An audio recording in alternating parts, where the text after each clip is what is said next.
Too often, we take time to remember those whose dark impulses leave a stain on history.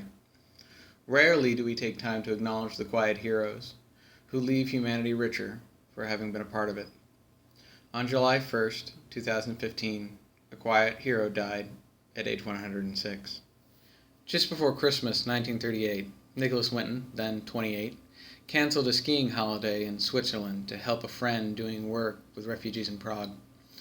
The refugees were Czechoslovakian Jews fleeing German forces who had annexed Czechoslovakia's northern and western regions earlier that year.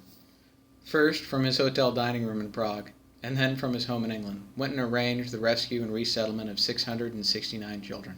His work continued until September 1st, 1939, when the last train carrying children bound for his protection was stopped by the outbreak of World War II. None of those 250 children survived.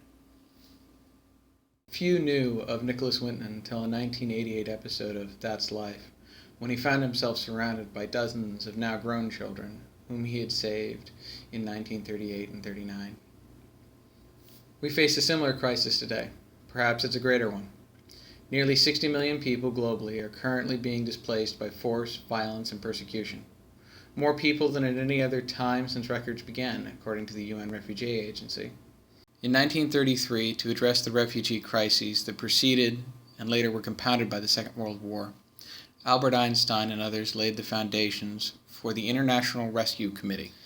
Today, across 40 countries and in 22 U.S. cities, the IRC is helping to restore safety and dignity to millions forced to flee from war, persecution, and natural disaster.